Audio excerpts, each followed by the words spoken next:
I was kind of a strange child. My parents knew early on that something must have been wrong with me. I crawled backwards until I was 2, but had Kennedy's inaugural address memorized by the time I was 6. It all began when my mother didn't show up for my first birthday party because she was off having my sister. My dad tried to cheer me up by letting me eat the whole cake. I knew then there had to be more to life than this. Pat! Pat! Pat Boone! Here he comes, swinging it too. Here he comes, Pat Boone.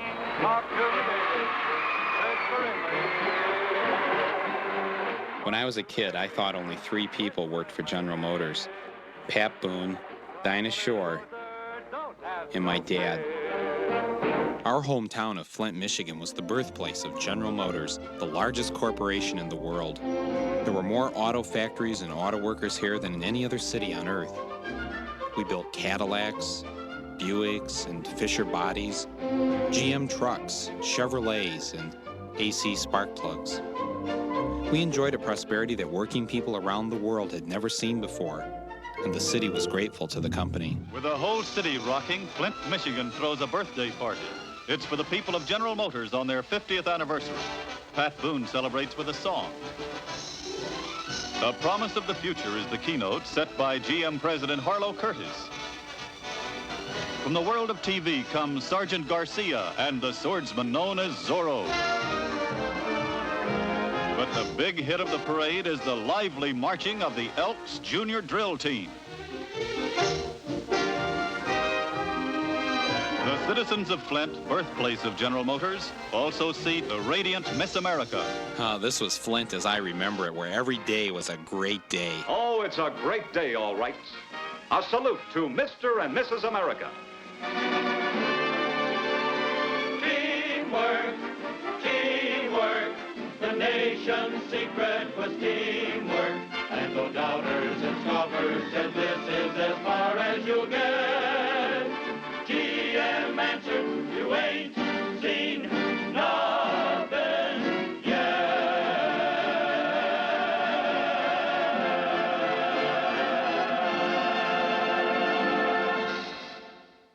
My dad worked on the assembly line at GM's AC spark plug in Flint for 33 years. In fact, as I grew older, I discovered that my entire family had worked for GM. Grandparents, parents, brothers, sisters, aunts, uncles, cousins, everyone but me. My Uncle Laverne was in something called the Great Flint Sit-Down Strike. Just hours before the year's end in 1936, he and thousands of other GM workers took over the Flint factories and barricaded themselves inside, refusing to budge for 44 days. The National Guard was called in, and the eyes of the world were on Flint. On February 11th, 1937, General Motors gave in, and the UAW was born. The GM employee has made great advances, and it is our wish that he continue to prosper. Most of our employees, even those who at times cause problems, are conscientious and hard-working men and women. Men and women to whose imagination, ingenuity, energy, and dedication our country owes its industrial leadership in the world. Well, that all sounded fine and good, but the assembly line wasn't for me.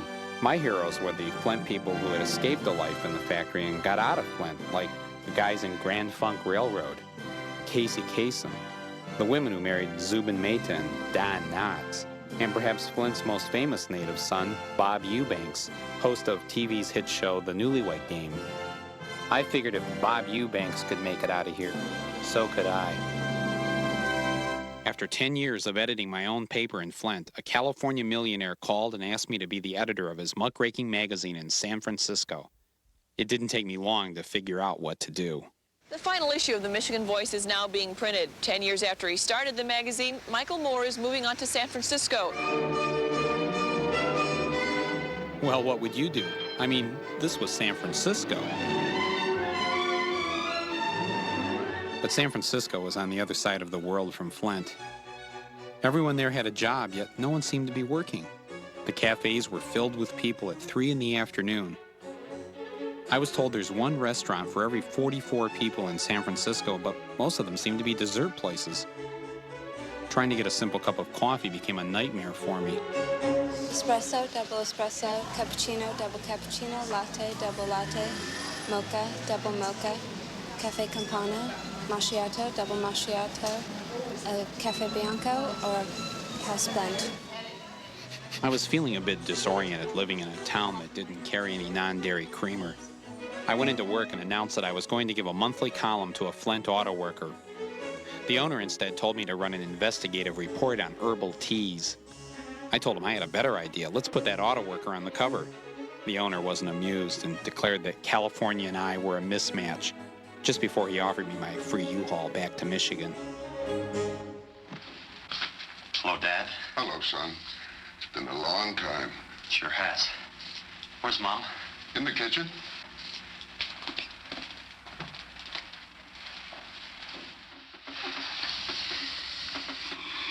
Well, your hands are filthy. Go upstairs and wash them. Okay, Mom. Okay, so my homecoming wasn't quite like that. In fact, I wasn't back in Flint more than a few days when the bad news hit. This is the CBS Evening News. Dan Rather reporting. Good evening. General Motors confirmed it today. It is going to close plants employing almost 30,000 workers. Today, we are announcing the closing of 11 of our older plants. While Detroit and Pontiac will certainly be hurt by the shutdowns, the effect on Flint is absolutely devastating. Devastating wasn't the half of it. I mean, maybe I got this wrong, but factories when it was making profits in the billions. We do not have any plan to cut our workforce by 80,000. That was kind of a what happens if type of thing. So this was GM chairman Roger Smith, and he appeared to have a brilliant plan. First, close 11 factories in the U.S., then open 11 in Mexico, where you pay the workers 70 cents an hour. Then use the money you've saved by building cars in Mexico to take over other companies, preferably high-tech firms and weapons manufacturers. Next, tell the union you're broke, and they happily agree to give back a couple $1 billion in wage cuts. You then take that money from the workers and eliminate their jobs by building more foreign factories. Roger Smith was a true genius. I think our employees have got a new emphasis on job security, and certainly we want to try and help them with that. What do you have to say to Roger Smith? Boy, it's going to be rough. I kept mentioning television. This was to be the first of many layoffs in Flint, the final day for the GM truck plant. Well, I think most of you are aware that this is the first major plant closing to take place in Flint. Let me rephrase that. This is not a plant closing. It's a loss of one product line.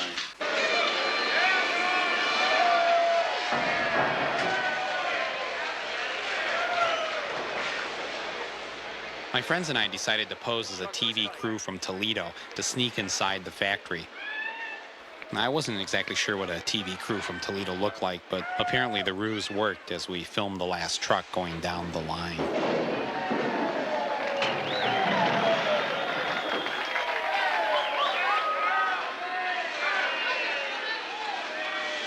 what's everybody so happy about? They just lost their job. Everybody's applauding. They just lost their job.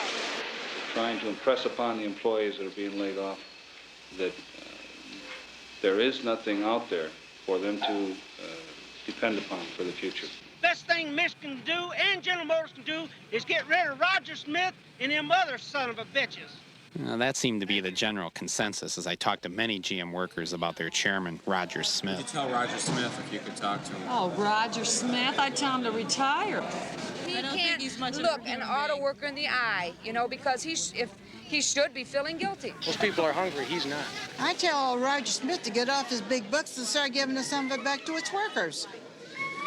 I'm sick and tired of these damn fat cats.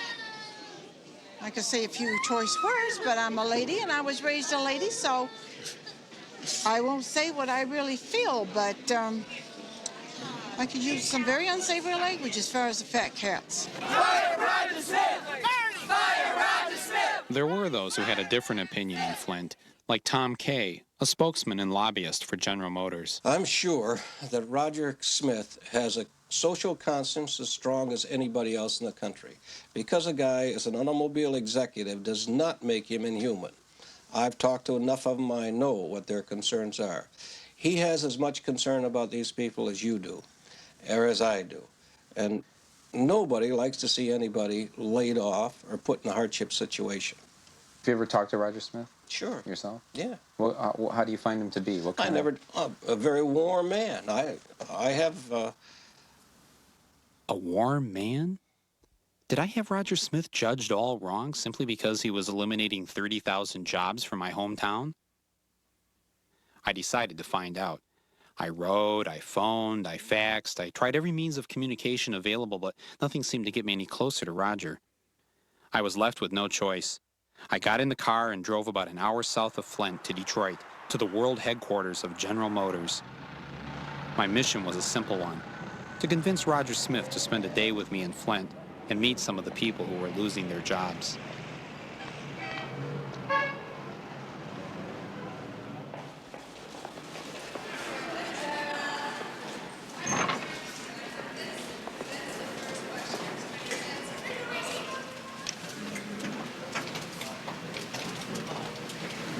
Anybody in?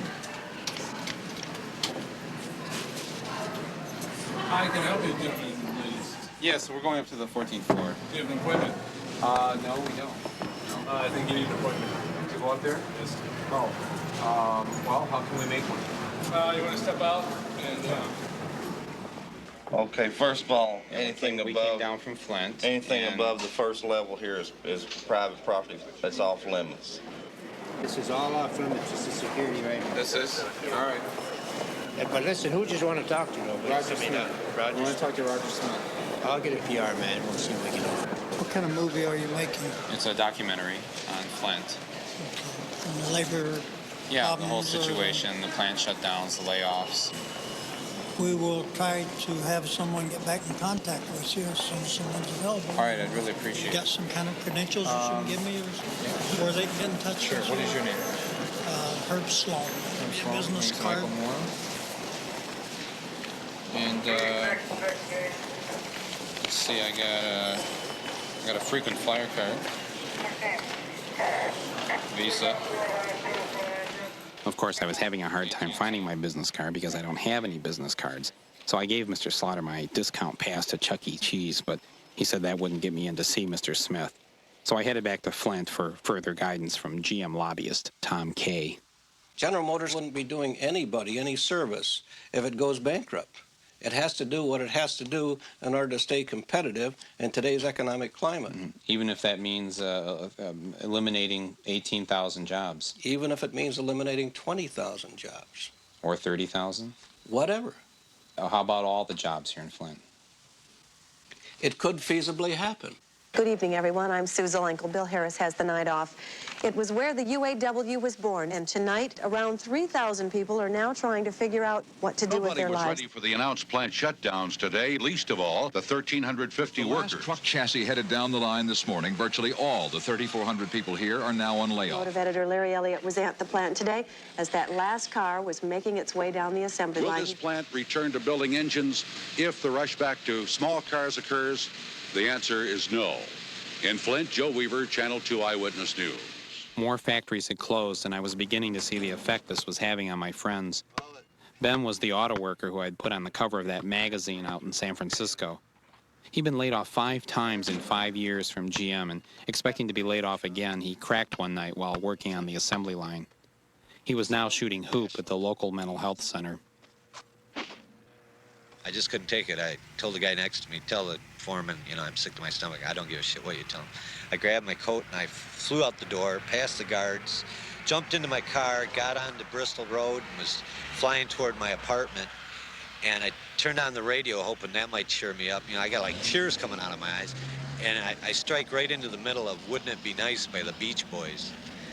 And I'm thinking, what a horrible, horrible song to have to hear in the midst of this panic attack. A song that, usually I would really get a groove going with, And so I'm trying to sing the lyrics, and I've got like an apple in my throat, Maybe if we wish and hope and think and pray it might come true, And I'm trying to rationalize with those lyrics, trying to think, wouldn't it be nice? And it just wasn't working.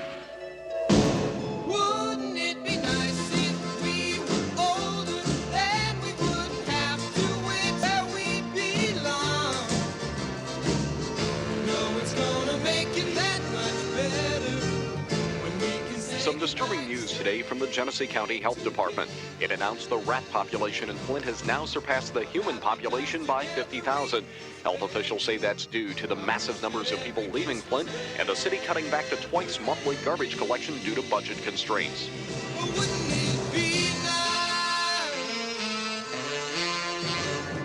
Maybe if we think and wish and hope and pray it might come true. Run, run, you, baby, then there wouldn't be a single thing we couldn't do. Or we could be married, or we could be married, and then we'd be happy, and then we'd be happy. Oh, wouldn't it be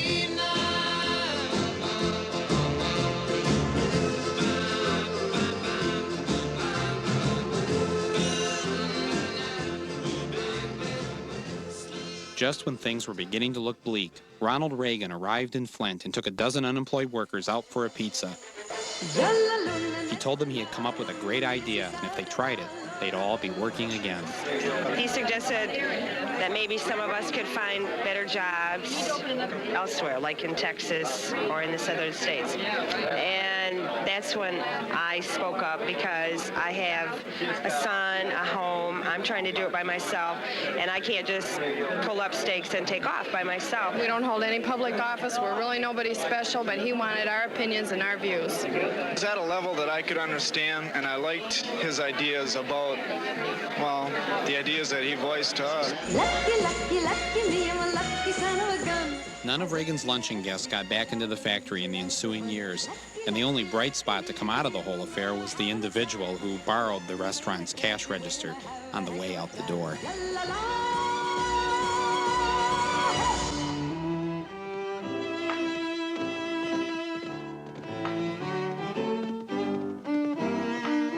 Meanwhile, the more fortunate in Flint were holding their annual Great Gatsby party at the home of one of GM's founding families. To show that they weren't totally insensitive to the plight of others, they hired local people to be human statues at the party.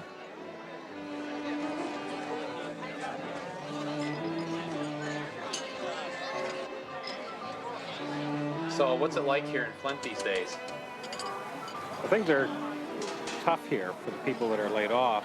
There's still people working, and I don't think it's as bad as people may believe. We started something, and we're going to finish it. We're going to be the leaders. What did we start?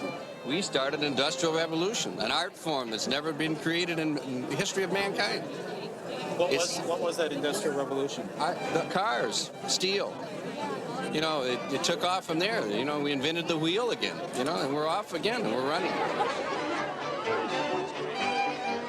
So, what advice do you have for those who are having a rough go of it? Get up in the morning and go do something. Start yourself. Get your own motor going. There's things to do out there. I don't think it's real fair to just pick on the very negative things and publicize them and not pick up any of the really good aspects of it. What are some of the good aspects of Flint? The ballet. I mean, your kids were involved in that. Ballet, hockey. It's a great place to live.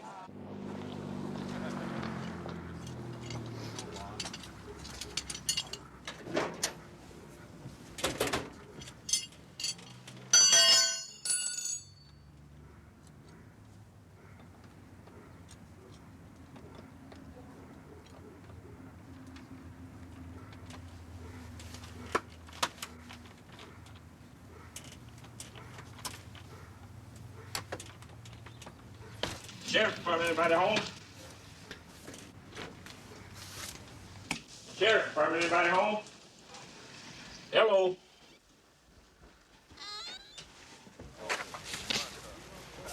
I had found one man in Flint with a secure job, Sheriff's Deputy Fred Ross. I treat a person the way I would like to be treated. You know, like I explained to him that I got a job to do, the court issued the order, not me. If you can make peace with your landlord, good. You know, if you can't, you got a problem.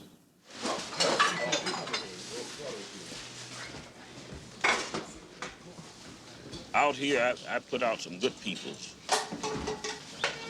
You have a lot of people in this town that's paying $800, $900 a month house note. That's a lot of money to try to pay on unemployment.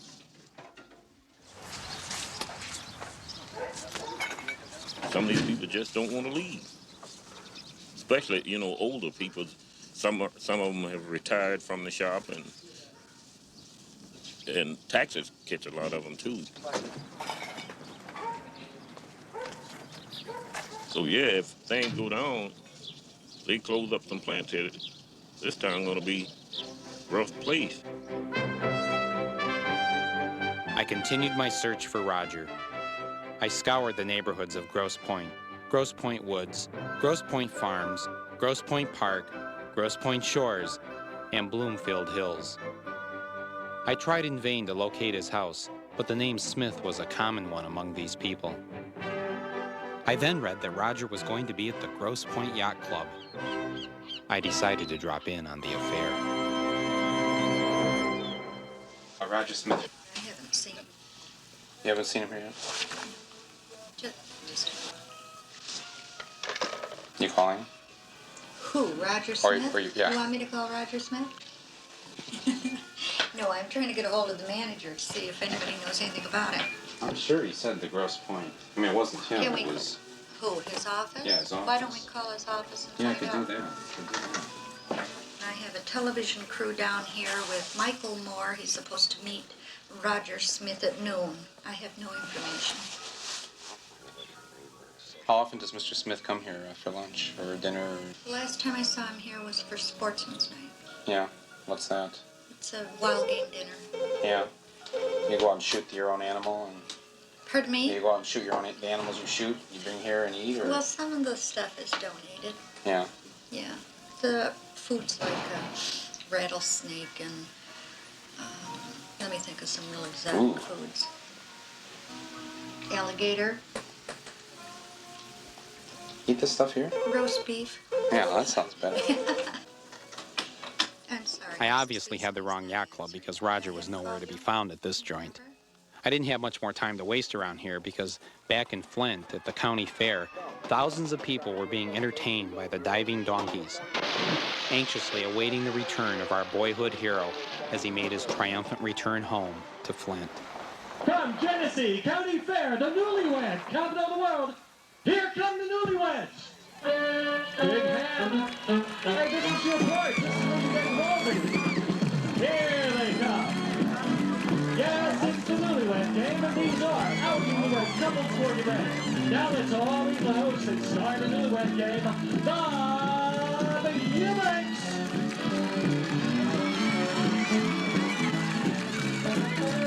Hey, hello everybody.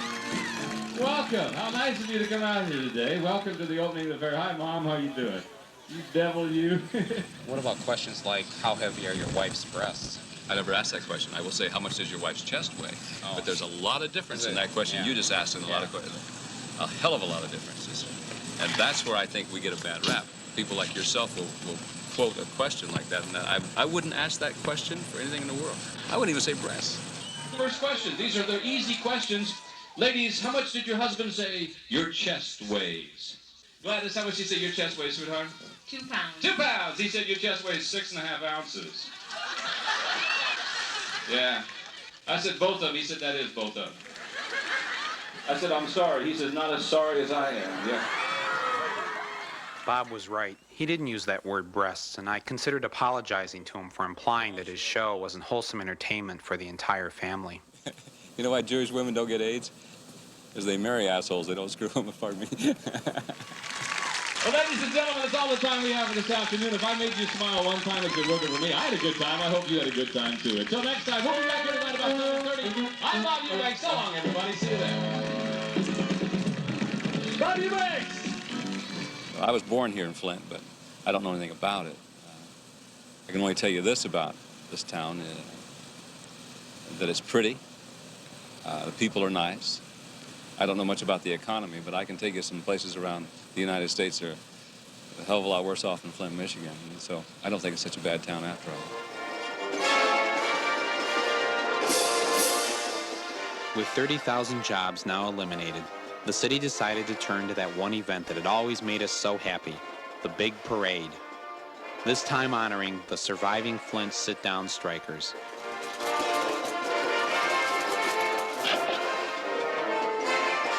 The highlight of the parade was Miss Michigan, Kay Lonnie Ray Raffco.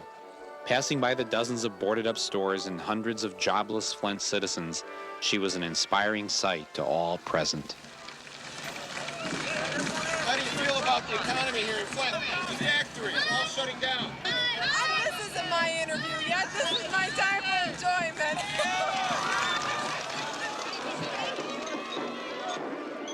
All kinds of important people showed up to march in the parade, like the governor of Michigan, James Blanchard. How do you feel about General Motors closing up these factories in Flint? Oh, it's tragic. Tragic. Do you think we need another sit-down strike here?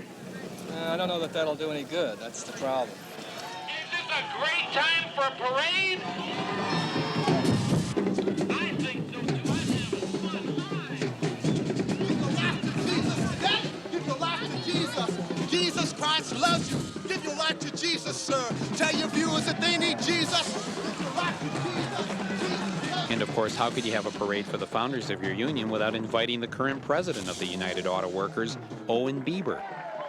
I don't know that we need another sit-down strike per se. Sit-down strike today would not necessarily resemble or be able to bring about the same thing that it did in 1979 or 37. The union is getting weaker. We're losing power. Why? Because there's too many union guys, too many guys in the union that are friends with management. Some of the plants that are announced to be closed obviously are going to be closed. We have to accept reality that they're just not going to remain open. I think, that with the spirit here, that Flint will continue not only to survive, but will continue to grow.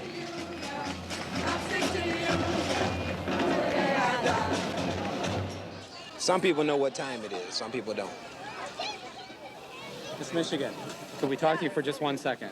Sure. The face looks familiar. Was this when you caught me on the road here? Yes, we were trying to talk to you back in the parade. How does it feel driving through Flint, Michigan today and so many people being laid off, so many plants being shut down? How does it feel? I feel like a big supporter. That's how. Does it matter of what? Supporter of General Motors? Of just being here for the people. Is it the parade? But you go past so many stores that are boarded up and people that are laid off. How does that make you feel, just on a personal level? A little sad, of course. I'm for employment and working in Michigan, and hopefully it's just temporarily. So I just keep my fingers crossed that they'll be back in working soon. I'm trying to stay neutral here. I'm going to Miss America in 2 weeks, and I don't want to... It's a great day for a parade, isn't it? Oh, it's beautiful. It turned out wonderful. I can't believe the crowd. In fact, it's the largest parade I've been in. Really? And I've been in probably over 20 since June. And this is wonderful. I love coming back to Flint. It's my 3rd trip here, and I love it. Any message to the people of Flint? Just keep your fingers crossed for me as I go for the gold in 2 weeks, and hopefully bring back a crown for Flint and the rest of the Michigan state. 2 weeks later, she got her wish. Our new Miss America, Kay Lonnie Ray Raffco, Miss Michigan.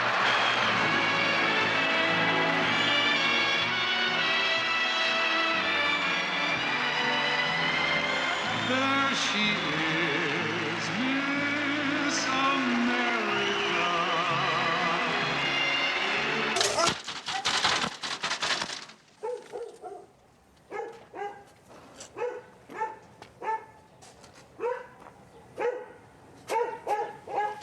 This is probably number 15. I've been here and evicted someone. From this house? From this house, yes. Daryl, Sheriff's Department.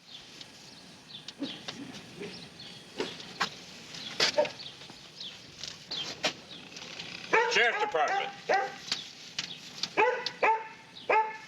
You better get your clothes on. We're here to put you out. We're here to put you out. So you better get your clothes on. Evict you from the house right now.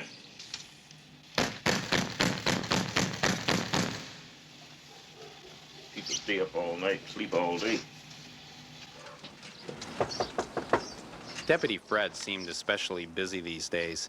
After doing 24 evictions in one day, he arrived to evict a woman who was a month behind in her rent. She quickly got the landlord on the phone, and after telling him that a film crew had arrived with the sheriff, the landlord told Fred not to evict the woman and her children. No. I mean, it had leaked so much, this whole area here was bulging down. And my oldest son, I moved his bed because I was scared that the ceiling would fall, but nobody was over there at the time it fell. It needed to be painted outside. That aluminum siding you see outside, I put on. I paid for and had it put on. See my siding? It does look better. Oh, yeah, you put that on there since last time I was here. You spent a lot of money. Well, it looked like the raggediest house on the block, and these houses look pretty nice, and I was embarrassed about it. You know, and the deal was pretty good, so I worked with it. What's going to happen to this woman? End up sitting there out. Letting the new husband come up with the money. I can't imagine somebody getting married to someone as poor as you. It gets kind of rough. Two poor people in the same house. I always tell women you can be poor by yourself. You don't need any help. And she just got some help being poor. 3 days later, Fred put the woman and her kids out. Hi, may I help you? Yes, we've been looking for Roger Smith, and we were wondering if he was here right now. Okay, I have no idea whether he's here or not, but you are going to have to leave the club. Why is that? It's a private club. Do you know if he's been here today? Or... To my knowledge, he has not been. Does he come here often? I really don't know. Is he a member here? He is a member. He is a member, but you don't know if he's been here recently? I'm afraid we don't keep track of our membership, but you will have to leave the club, sir. It is a private building. Well, you'd know when Roger Smith comes Sir, in. we're going to have to ask you to leave the club. But I just want to find out when you think I'm you might... sorry, you're going to have to leave the club. Call General Motors and check with them. Well, we have called General Motors. Fine. We can't get in there. Then if you can't get in there, you can't get in here either. Would you mind leaving?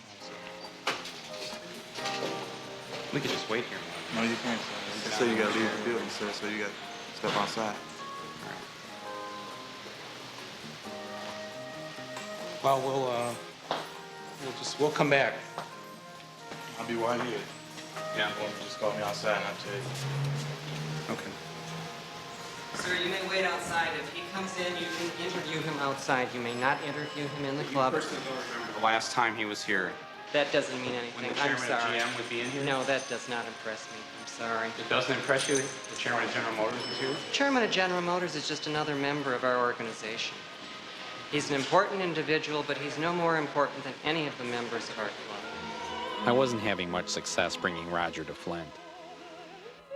The mayor, though, was having better luck with an even higher authority. He paid TV evangelist Robert Schuler $20,000 to come to Flint and rid the city of its unemployment plague. Tough times don't last, but tough people do. Thousands filled the city's hockey arena to hear his message of hope. Pull your way out of poverty, but you're not going to pull your way from poverty to prosperity until you realize you have to be humble enough to say, I need help.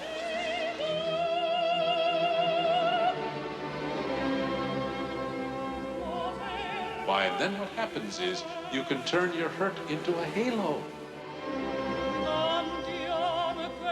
The sorrow becomes a servant.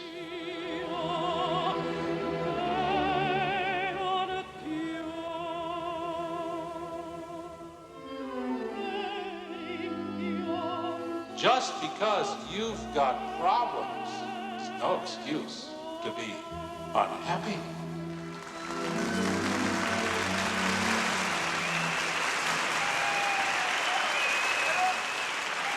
Maybe Reverend Schuler was right. Things could be worse, and there was much to be thankful for, like the Star Theater of Flint, funded with GM money to provide entertainment and escape during Flint's hard times. Buick City, this is called, you know. Rednecks, hard hat, automotive workers. We bring Broadway and the theater to them in this beautiful edifice here. Well, that takes money, time, effort, energy. Wow. Bobby Vinton opened our season, was 90% sold out. It was a great big hit.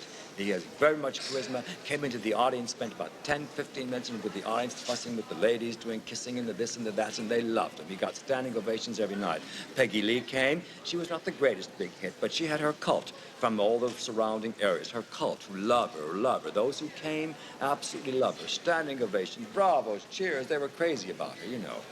Last year, Mitzi Gaynor, we had her here in her show. She brings 10 wonderful boy dancers with her. She makes 14 changes. The 16, the boys make 14. When they're on, she's off. When she's on, they're off. And they're all changing costumes all the time. One production number after another. And you'd be surprised, some of those hard hat factory workers on the assembly line say, hey, yeah, they just present your badge or your identification so they can come at a half-price ticket to keep them coming when they're having hard times. See? We're singing joy to the world. Long before she sold orange juice, Anita Bryant sold spark plugs for General Motors' AC division. She used to perform in Flint for General Motors when I was a child, and I remember her carrying around a giant spark plug and singing "You'll Never Walk Alone." Now she was back in Flint, offering her advice to the unemployed. The opportunities are still in Flint, Michigan. They're still in America, so hang in there and just take one day at a time. Go forward and be positive about life. Don't feel regretful or guilty about the past. Don't fret or worry about the future. You have today. Today's a new day. It's an opportunity for you to look about you and look at the positive within yourself and within your community. Take a look at yourself and you will look at others differently. Put your hand in the hand of the man from Galilee. I read something interesting. Margaret Thatcher, she says, cheer up, America. She says you live in a great country, you're a free country, you have a great president, and not everything is perfect, but cheer up because you live in a free America. So we live in a free society.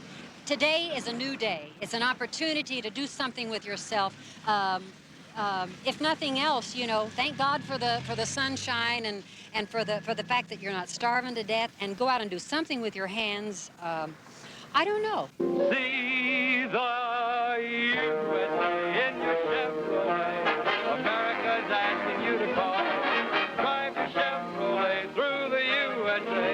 America's the greatest land of all. Flint is bedrock America, and people here don't quit and they don't give up, and they know that there've been lots of good times in the past, and there's more of good, productive time ahead. You better come home, Speedy Gonzales. It was like I was reliving my childhood. First Anita and now Mr. Chevrolet himself, Pat Boone, had arrived in Flint just when we needed him. I look the same. I liked you the moment I saw you. More people identified me with Chevrolet than with any other sponsor and any other spokesman. And since my family was getting bigger every year, we were having a baby a year, I needed a station wagon. So each year that I worked for Chevrolet, I had a Corvette and a station wagon to use. And that just strengthened my feeling that this was a great sponsor and a great product, which I could wholeheartedly endorse on television, and did. Hey, take a look at Chevrolet's 58 Corvette. Oh, what a beauty. You know, I own and drive one of these things myself. I can vouch for them. The sweetest handling baby on the road today. Chevrolet's completely new in style. It's the longest, too. Have you ever met Roger Smith, the chairman of General Motors? I haven't. At least I don't think I have. At least if I had, it would have been before he was chairman years ago during my involvement. I don't think we've met. So you don't know much about him? I don't know much about him as a person, but he sure seems to be a very optimistic, can-do kind of guy. Yeah. He's not a quitter. Yeah. I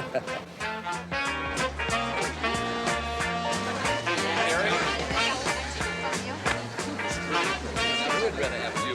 See you later. Who's to blame for what's happened here in Flint? Well, I don't think it's anybody's fault.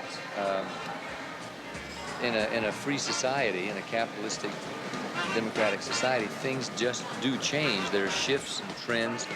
I'm sure General Motors doesn't have any desire to either close down a plant or put people out of work.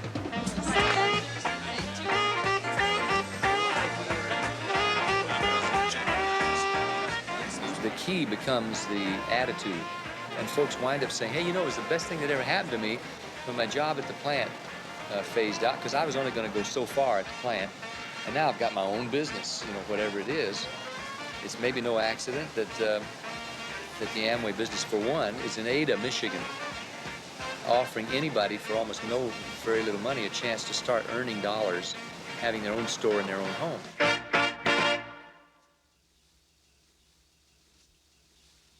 If you have a dream and you go after your dream, you can do it. If you do it full time, you can really make good money. You can make a lot of money off of these because these Janet was one of hundreds of Flint citizens who had taken Pat's advice. Although her husband was still working at GM, she had seen many of her friends laid off and didn't want to take any chances. She had been the founder and host of Flint's feminist radio show, but now she was a distributor for Amway. Color is my main love. I got color analyzed myself a couple years prior to learning color consulting, but as soon as I found out what season I was, it really changed my outlook. I went around draping everyone with my eyes, and I really wanted to get into this business. It was very exciting to me. About 80% of the world's population is winter or summer. Blacks, Jews, Italians, most often are winters. I start out with the orange and the pink drape.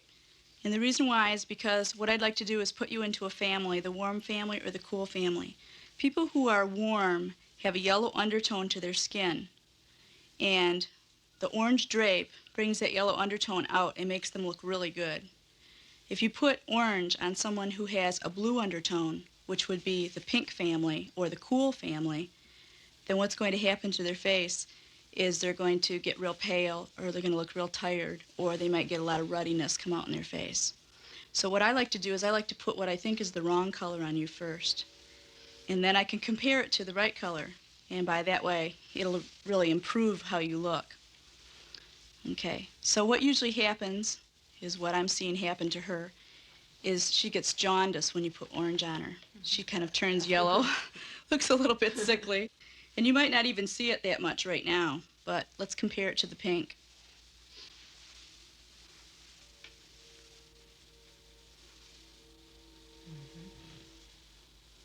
I get a small commission on every account. Join up and find out. It's good. 3 months after we attended Janet's Amway meeting, she phoned me in a panic and asked that we please come back, as she had made a terrible mistake. I've very recently learned that I am not an autumn. I was color analyzed by someone in the IMS line, who are the people who taught me to do colors.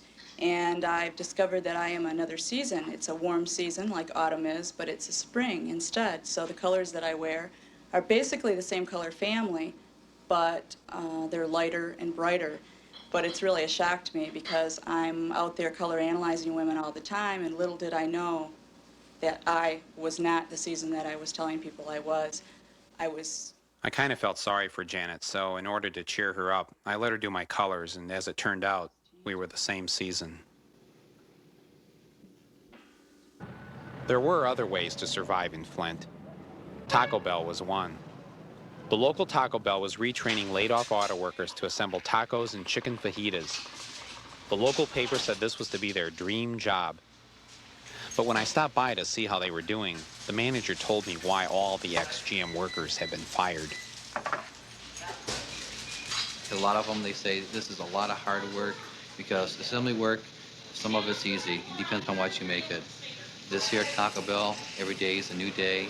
Every time you turn around, it's a different challenge. And just taco light. Taco light? Yeah. Okay, would you like any cinnamon crispus with your order today? Yeah, you make it sound so good. You dining here today? Fast food is one of the most stressful environments because there's the demands on you.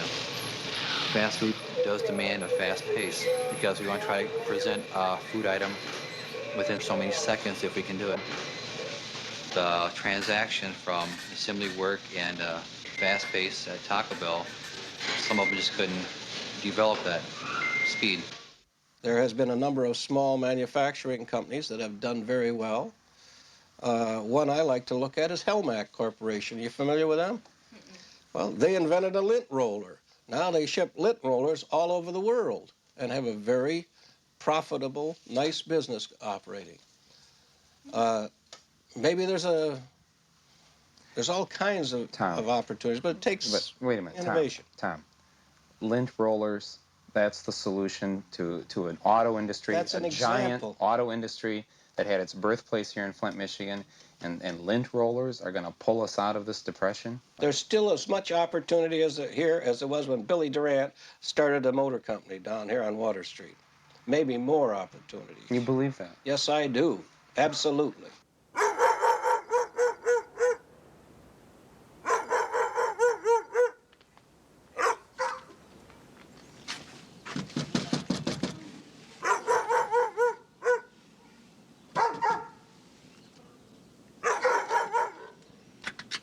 Hi. I saw the sign down on the street. It said you're selling rabbits and bunnies here Yeah? for sale. You want pets or meat? Pets or meat? You meaning I can buy the bunnies to have as a pet, or I can buy them for Meat. They're already dressed and cleaned. I butcher the babies when the babies reach 4 or 5 months old. Well, that's good. You see, if you butcher the older ones like these guys, then they're stewers. They're not fryers. And a lot of people likes fryers better than they do the stewers. Yeah, that makes sense. So I keep my own personal stock, and then when my babies get 4 or 5 months old and I have 15, 20 babies, you got to get rid of them some way. Yeah, that's true. Well, If you don't sell them as pets, you got to get rid of them as meat. Them guys are all meat. But see, they start doing this to each other, What's that? peeing on each other and stuff like that when they get older. And if you don't have 10 separate cages for them, then they start fighting, and then the males will castrate the other males, and they do. They chew their balls and right off. Then you have a bloody mess. So that's why you gotta butcher them when they get a certain age, or you have a heck of a mess. I'm on Social Security, and the only other income I have is my rabbits for groceries and bills and my dogs. I also raise Doberman pinschers. Because sometimes I only make $10, $15 a week, but that's better than nothing. At least I can go out and buy $10, $15 worth of groceries. Because you only get paid once a month from Social Security, and that's not very much.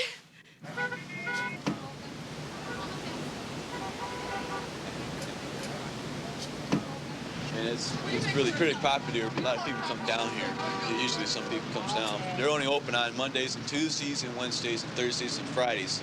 Saturday and Sunday they're closed. On the holidays they get, you know, like $1 bonus, $2 bonus here and there, you know. If you're doing this every day, I mean, isn't your arm filled with needle marks, or? They only keep it in one certain spot. Yeah. That's where they keep it So right does it there. look bad? They got Doesn't some- look bad. Huh? I go ahead and I take some rubbing alcohol just to get the scar tissue to heal up. Can we see it? I only do it with my right arm. It's not so bad. Okay, they only do it in a certain place, in a certain spot, right here. So it's right here. They don't track it up. They only do it in 2 places.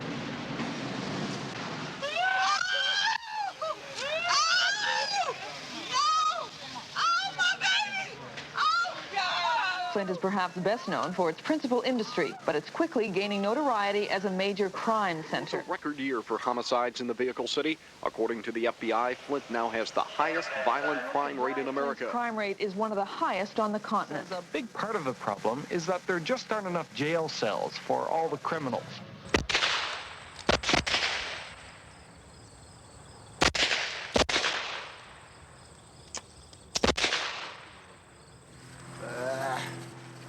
I don't think that target would have lived. I got 2 out of range there. You got 3 out of the ring, son. Yes, sir. Where's my third one?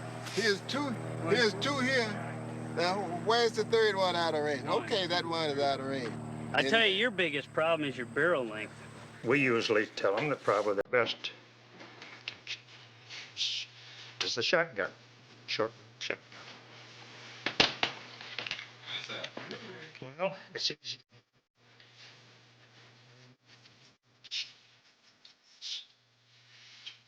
When you hit that pump gun, and when you rack that, there's no cell that's stuck it, and you don't have to take it.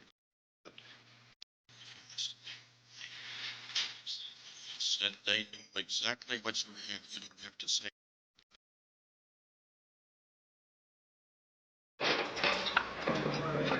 With higher unemployment creating more crime in Flint, General Motors and the United Auto Workers Union came up with a novel idea. Train the ex-auto workers to be prison guards and give them jobs in the jails, now filling up with their former line mates. It's kind of sad in a way to see somebody that you know or had done something with on the outside being in jail or sent them to prison or something like that. But I guess it's, you know, theory goes, you play, you pay, and you get over it.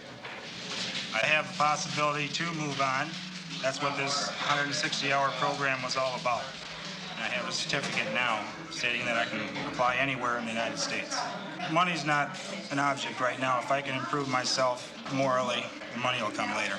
Now it's almost half what I was making at General Motors, but I like the work a lot better. So it's not as hot. It's nice in here.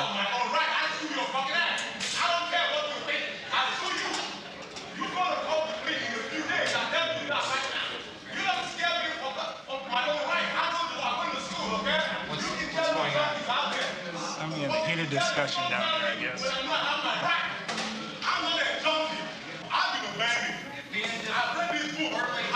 A staff member is a violation of that rule. I know you. I will respect you as a gentleman. When you treat me with respect, I will respect you. I know my rights.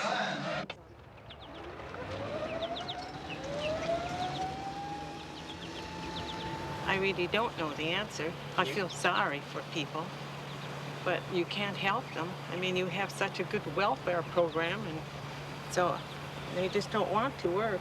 I don't think so. I really don't know. I absolutely don't know. Good chat. That's nice. All four of us have always lived in Flint and gone to school here, and we just love it, so. What do you love about it? Well, of course, we love our friends, you know, and we like our club, and we like, the stores and, you know, what's left of them.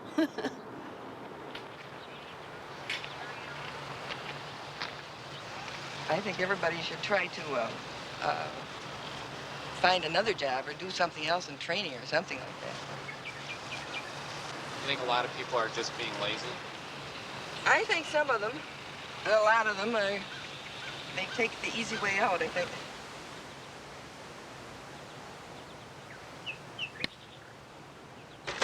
Okay, that's what we're gonna do. I'm gonna go get a truck.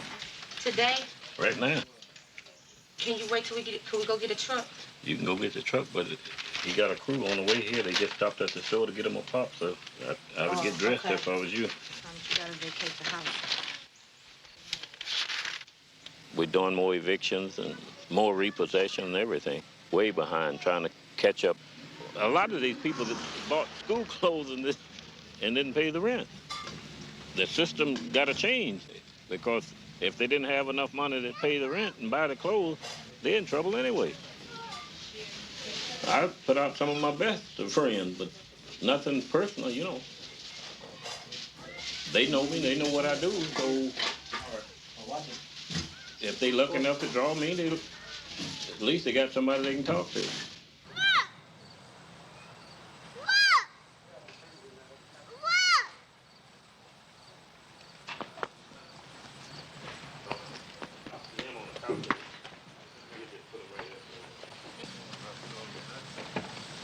These people couldn't find a truck. They called 2 or 3 different places. They called U-Haul, and they said all their truck was out for today. They called Ryder Trucks, and they said all of theirs was out for the days.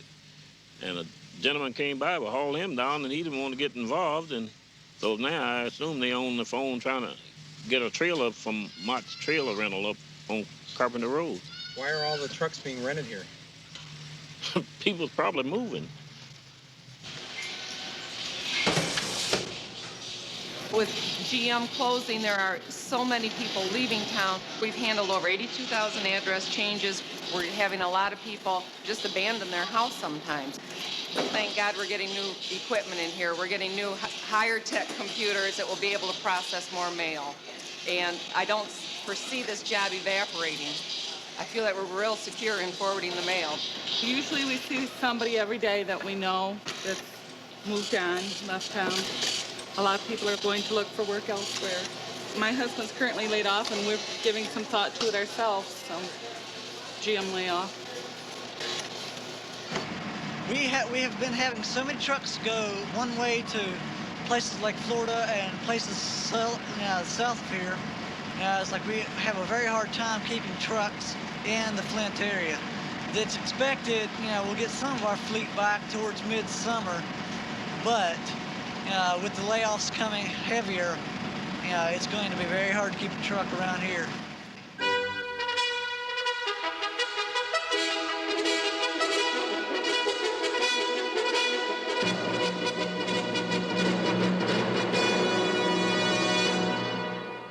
I continued to dog Roger all over the country, from Detroit to Chicago to Washington, D.C. to New York City. I followed a trail of 3 martini lunches in pursuit of the chairman.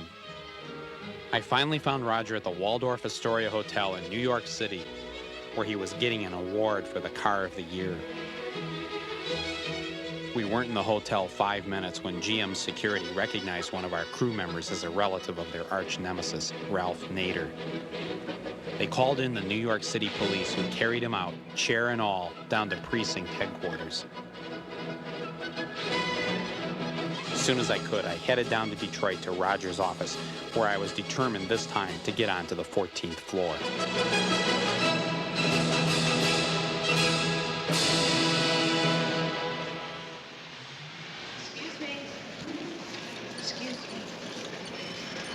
Where are you guys going? Oh, we're going up to the 14th floor. Do you have an appointment? No, we're going to try and see Roger Smith. No, you're not. You're not gonna get on one of those elevators. Why is that? If you don't have an appointment, you're not going up to 14. Well, can we go up and try and make an appointment? No. Why? I need Tony or Denise. And the reason to talk to Roger Smith would be? Michael Moore. No, what's your reason for seeing Roger Smith? Excuse me. I need to see you. We're making a film.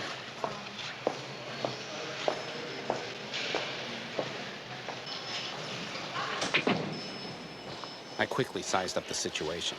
3 guards in the booth, plus the one with a corsage. A dozen security cameras and 4 new cars with inflated sticker prices parked in the lobby. If I made a run for it up to Roger's office, what's the worst that could happen to me?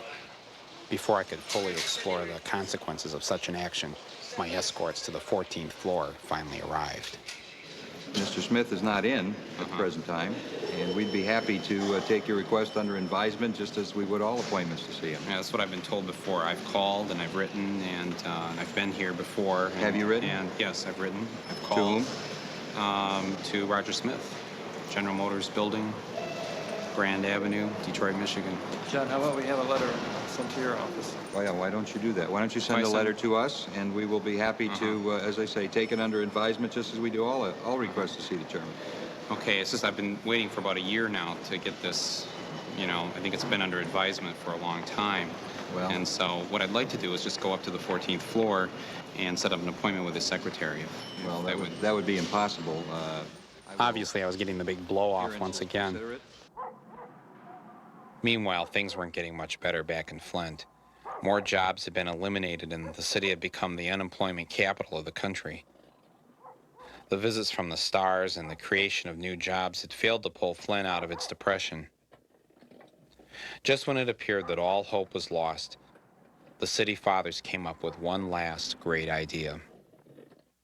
You don't usually think of tourist attraction when you think of Flint, but people here in Flint would like to change that, and they're willing to go to some pretty extreme lengths. Flint officials would like to see the local tourist economy explode. Flint's Convention and Tourism Bureau president says visitors should take advantage of Flint's convenient location. Millions of travelers pass by our doorstep. Now with this active and aggressive promotion, we'll be able to draw them into our city and experience what we have to offer. As part of the plan to attract tourism and conventions, the city spent $13 million in tax funds to build a Hyatt Regency hotel. Although most people in Flint were now too poor to afford a room at the Hyatt, The hotel allowed the public on opening day to come and ride the city's only escalator. Put a luxury hotel in the heart of our city, just like other cities with their luxury hotels, with everything from the fountains and high ceilings, the atrium lobby, to the large windows, the large plants. The quality is there, what you would find in Chicago or Atlanta or San Francisco. We've got some great facilities as far as places to stay, interesting places to see, museums, and it's a nice community to visit.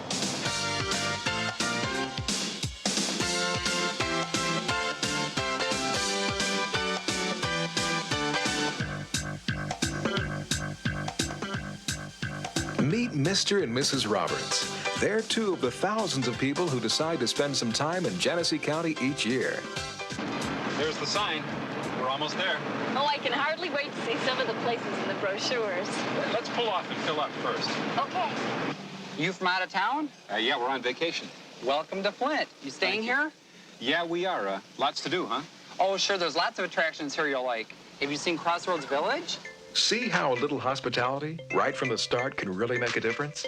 Suggesting things to see and do builds our own image, and it creates positive word-of-mouth endorsements, the most inexpensive, yet most valuable type of advertising there is. Once again, you see our slogan, Flint, our new spark will surprise you, capturing a lot of enthusiasm, letting people know that there are some new and surprising things in the Flint area. This is our visitor's logbook. I see West Germany here, Australia. Jackie, what are some of the things that visitors ask us here? First off, where is the bathroom? That's the question I get asked most. Then, what is there to do in Flint, basically? The city had a hard time attracting major conventions to the Hyatt, so it had to settle for groups like the Michigan Ready Mix Concrete Association and the statewide organization of Scrabble players. On this last game, I made a 7-letter word, partier, P-A-R-T-I-E-R. So we looked in the Scrabble Bible, which is this dictionary, and it isn't allowed there. They allow partied, P-A-R-T-I-E-D, and parties, P-A-R-T-I-E-S, but no partier, so don't claim you are one ever. Flint's leaders needed more tourists. They hired the company that built New York's South Street Seaport to come to Flint and create Water Street Pavilion. We took a 4-square-block area, tore it down, and built this new facility, which is a lot of glass and steel, as well as plants and different colors to make it festive and fun and exciting. Also a major parking ramp and some other facilities connected with the building. It's more than just another building in downtown Flint. I like the color and the excitement of it, and it's very good for tourism in our area. Major stops for the bus tours that come to our area. They can pull up, park the bus, and unload 40 senior citizens or so. Water Street brings a fun atmosphere that comes with a festival marketplace, much like other festival marketplaces around the country. But the crowning jewel in Flint's plan to attract tourists was Auto World, hailed by city officials as the world's largest indoor theme park. Today is the first day of the rebirth of the great city of Flint. The governor had reason to be excited. Donnie and Marie had come to celebrate the opening of Auto World, constructed at a cost of over $100 million and dedicated to the belief that the automobile made America great. I paid my $8.95 and saw something I hadn't seen in a long time. Downtown Flint, rebuilt exactly to scale under the glass-enclosed dome of Auto World to look just like it used to before the factory closings. They predicted that 1 million tourists would come to ride the world's only indoor Ferris wheel, to gaze at the world's largest car engine, and to meet the official sponsors of the American dream. My favorite was the exhibit sponsored by General Motors, a puppet auto worker singing a love song to the robot replacing him on the assembly line. The song was called Me and My Buddy. Me and my buddy, we make the dreams come true. Auto World will make a major contribution to our important tourism and travel industry. It's not only a contribution to that, but as the mayor said, to jobs for our people, our children, our neighbors. Well, the million tourists never came to Flint. The Hyatt went bankrupt and was put up for sale. Water Street Pavilion saw most of its stores go out of business. And only 6 months after opening, Auto World closed due to a lack of visitors. I guess it was like expecting 1 million people a year to go to New Jersey to Chemical World, or 1 million people going to Valdez, Alaska to Exxon World. Some people just don't like to celebrate human tragedy while on vacation. It started to get looking like Toronto, upper middle class, black and white people, and everybody was dressed nice, and we thought it would be the entertainment center of the county, in all truth. And that may be naive, but that was my goal. Let's make it the entertainment center. Let's make it so that everybody wants to be in downtown Flint. We're gonna have entertainment, we're gonna have art, it's gonna be very cultural, it's gonna be very upbeat. Somebody said something to me, and maybe it's true. They said, look, Maxine, you can't make Palm Beach out of the Bowery. You want to make Palm Beach, you got to go to Palm Beach. Half of Flint was now received. GM lobbyist Tom Kay tried to explain. I don't understand, though, your connection by saying that because General Motors was born here, it owes more to this community. I don't agree with that. Why not? Because I just don't agree with it. I believe it's a corporation that's in business to make a profit, and it does what it has to do to make a profit. That's the nature of corporations or companies. It's why people take their own money and invest it in a business so that they can make money. It isn't to honor their hometown.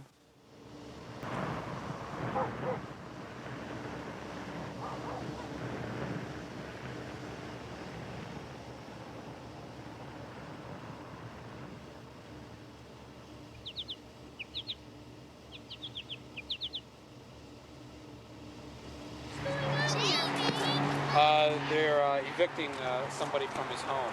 Oh, I was just wondering.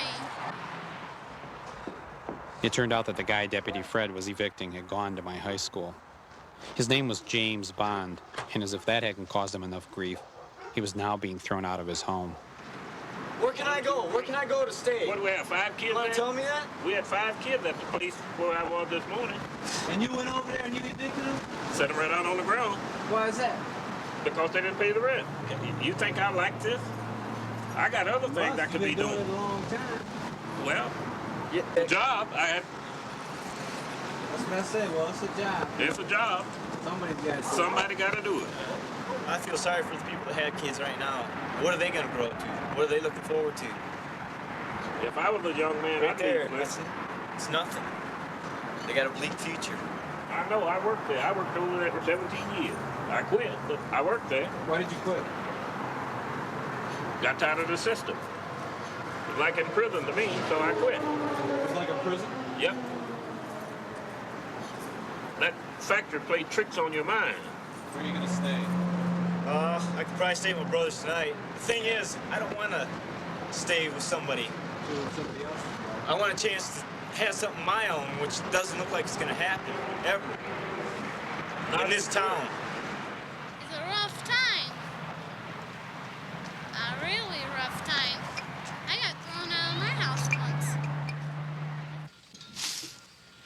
Well, the health inspector came out and told me that I was doing my rabbits in an unsanitary condition for dressing them. So now I have to build me a building where there's washable walls, washable floors, and an unbreakable light. I have to have a scale that weighs properly, and I have to have 3 sinks where I dress the rabbits. What's going to happen to him?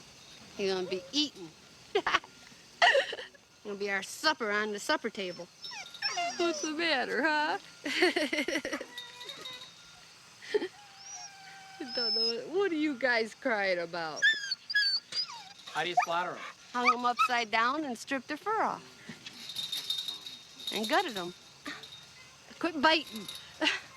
And chopped their heads off. Quit it. What happened to your brother who was working at the factory? He got laid off.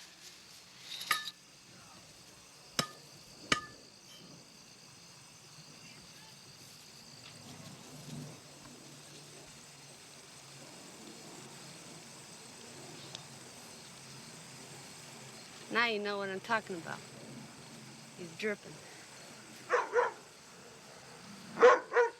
My girlfriend out in Fenton, we tan them, and we trying to make coats and gloves and animals out of the furs. What kind of coat does rabbit fur make?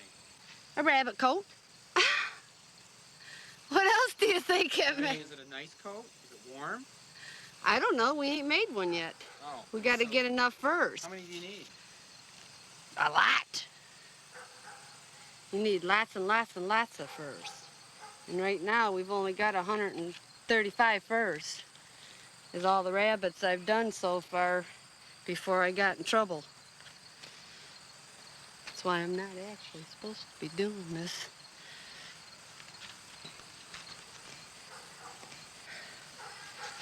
I was brought up to learn to survive if you were out in the wilderness. Now I'm getting ready to gut him. Do you think it's hard to survive in Flint these days? Yes. Why? Well, the shops are all going down and people just ain't got the money like they used to anymore and can't be buying things, and that's why I said my rabbit meat usually went. The people of Flint had been through the ringer, but then came the lowest blow. Money magazine declared Flint the worst place to live in the entire country. The Chamber of Commerce and local beer distributors decided to take a stand. They would burn Money magazine. Well, I came down to burn Money magazine because Flint's my adopted city, and I've lived in plenty of cities, and this is one of the best. There's plenty of things to do, and the economy is not that bad off. We're all hard workers, and we're survivors, and I support Flint. This is to tell people that Flint is our hometown, and there's no way on God's green earth we're the worst place in the whole country to live. A lot of people say there's nothing to do in Flint. Ha! Ha, I say. Ha! I mean, how many cities have their own PGA Tour event? Not that many. We have one right here. How many cities have an air show the size we have? How many people have parks and rivers and trees and huge colleges like this over here? Not that many. We've got a lot going for us, and don't ever forget it. One good way to start out would be with a song that was written about another industrial city that has seen hard times. The Boy, Bruce Springsteen, singing a song about his hometown. That smells like Gary, Indiana. Don't ever let anybody tell you you live in the worst place in the country. They're wrong! Good evening, I'm Ted Koppel, and this is Nightline. Flint was now in the national spotlight, but the biggest event was to come when Ted Koppel announced he would interview city officials live in front of City Hall on Nightline. The trouble started.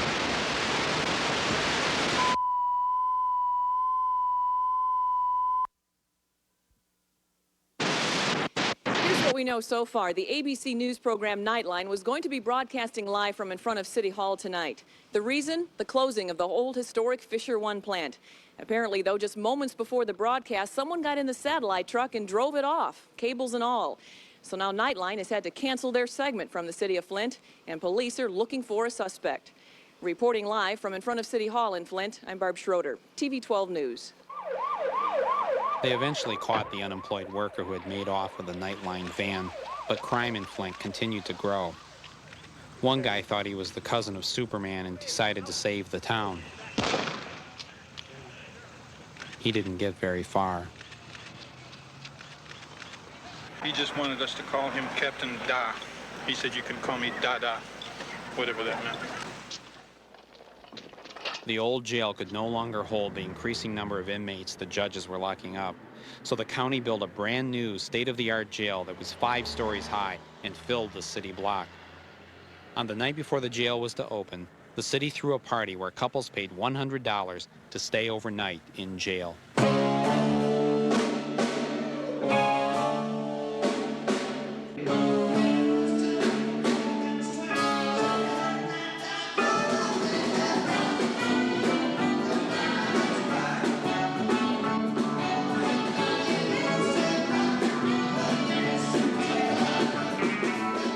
Well, actually, when you first come in from the limo ride, from the pub crawling before you get here, they book you, they give you a free breath breathalyzer test and a mug shot, complete with your fingerprinting.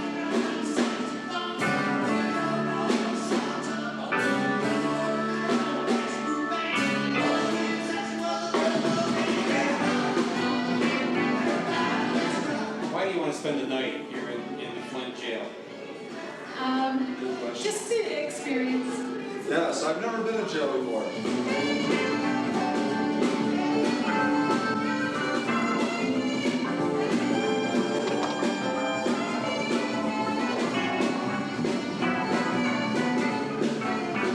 Yes!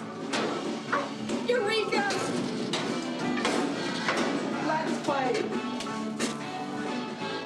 And we're having a fantastic time here. It was time to confront Roger face to face. Posing as a GM stockholder, I got into the annual GM shareholders meeting. I sat patiently as dozens of stockholders aired their grievances to the board. Finally, it was my turn at the mic. Microphone number 40 is somebody that has not had an opportunity to speak yet. Mr. Chairman, I have Mr. Michael Moore, a stockholder from Flint, Michigan. Mr. Gilbert, I wonder if you'd like to make a motion to adjourn. Mr. Chairman? I think we've answered all the questions of the people. I think everyone has had a turn at the mic. I have one question. All right, moved and adjourned. Thank you all very much. You've been a great audience. I think you told me Louis was here. He's right there. He was asleep. Well, he got it kind of slow, and he didn't know what the hell to do. I think he was surprised by it. Okay. For whatever reason. Me too. Well, I'm going to leave this stuff here and let them go, okay? They'll pick that up and bring it.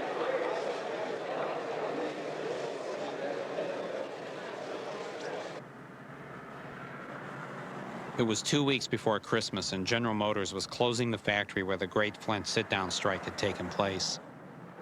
The UAW had promised that a massive demonstration would be held on the last day of the factory.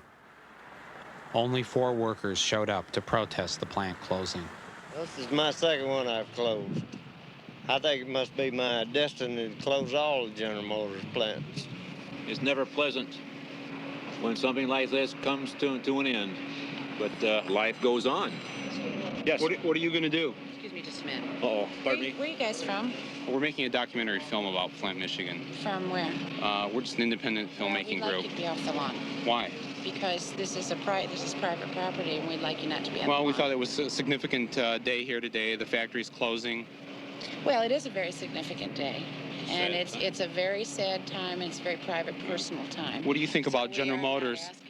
What do you think about General Motors closing up this factory? This is a very private, emotional, family time, and we would not let any outsiders in the plant. We're not outsiders. Well, We're all yes, from you are Flint. an outsider. Well, you don't work here. This gentleman is working This right community depends on Jerry? General Motors.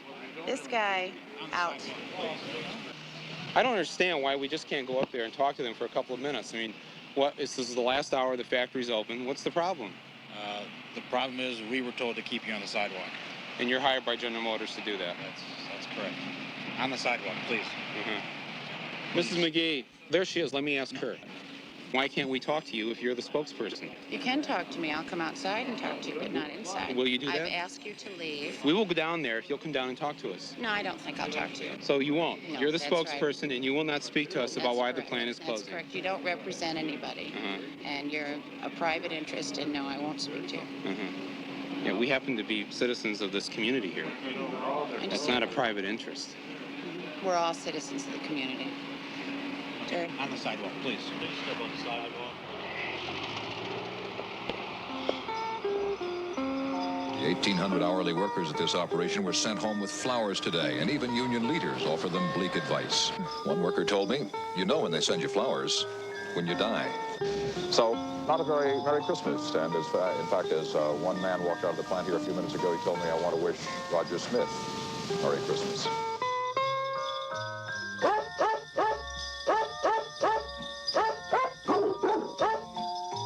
It was now Christmas Eve in Flint. After 3 years of trying to get Roger to come here, I was ready to give up. Deputy Fred told me he had 3 evictions scheduled for this day. And at the same time down in Detroit, Roger Smith was beaming his Christmas message to every GM factory throughout the world.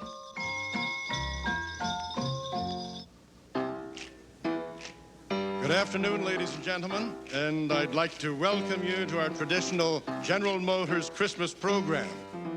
You better watch out.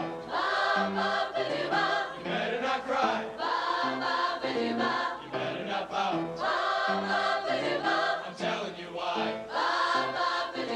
Santa Claus is coming to town. We're trying to clear up all the evictions today so it won't get into the latter part of the Christmas, which tomorrow, you know, we don't want to do any tomorrow. Because it's Christmas. Right. Watch out!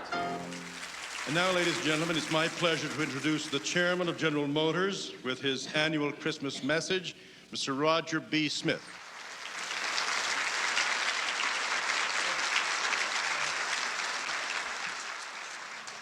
Now, you know, the thing that strikes me about Christmas is that it's such a total experience. For a few weeks out of our year, our whole environment is transformed.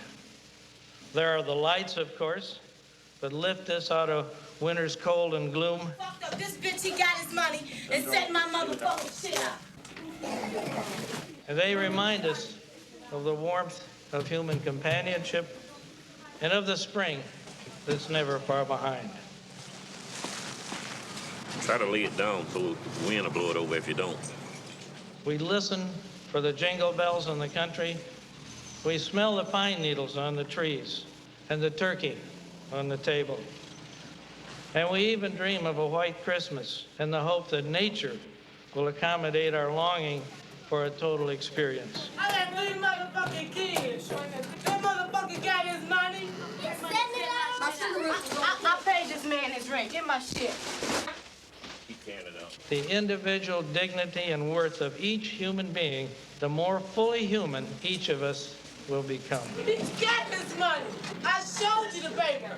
All I owe that man is $150. Now let me close with an observation, but I consider by a real leading authority on Christmas, Charles Dickens. Here's what he said. I have always thought of Christmas as a good time. Get your goddamn coats on. A kind, forgiving, charitable, pleasant time. Set my shit out and I done paid the bitch. All the bitches, $150, and I was going to give it to a stinking ass. The only time I know of in the long calendar of the year when men and women seemed by one consent to open their hearts freely. And therefore, though it has never put a scrap of gold or silver in my pocket, I believe that it has done me good and will do me good. And I say, God bless it. Well, Mr. Dickens, I couldn't agree more. So I say, God bless Christmas, and God bless all of you. Thank you.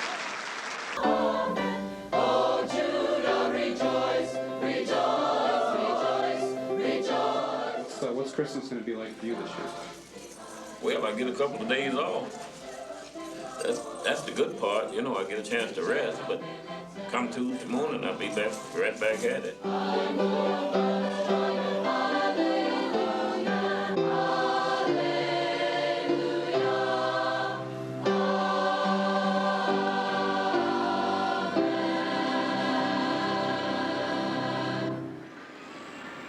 Well, I failed to bring Roger to Flint. As we neared the end of the 20th century, the rich were richer, the poor poorer, and people everywhere now had a lot less lint, thanks to the lint rollers made in my hometown. It was truly the dawn of a new era.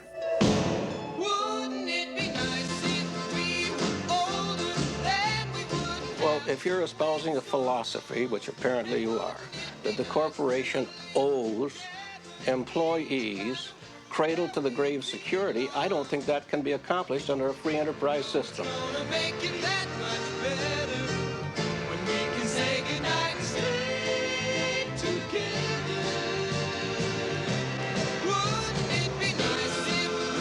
Many of us are proud to be here, and it will continue to be a good place to live and raise a family. And and have a good place to work.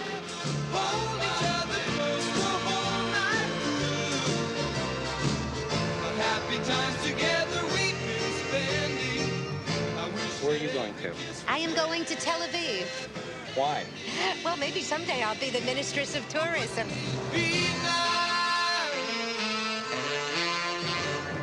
Maybe if we think and wish and hope and pray it might come true. Run, baby, then. So anyway, I was mowing the lawn yesterday with my shirt off, made my back stiff. My wife asked me to mow the lawn with my pants off next time.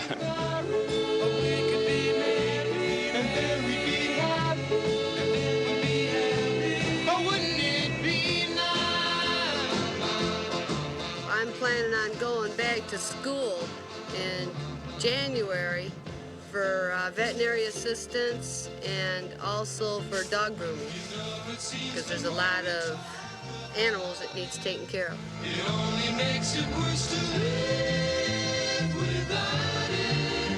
But let's talk about it. Wouldn't it be nice? By the way, it's great to have you guys here. It's been fun having you around, too. You see all the craziness that goes on.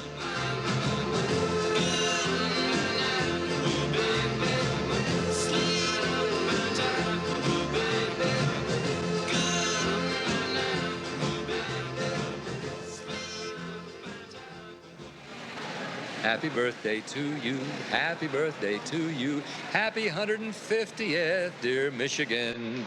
Happy birthday to you, and 150 more.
And if you decide to go for it, you'll make it.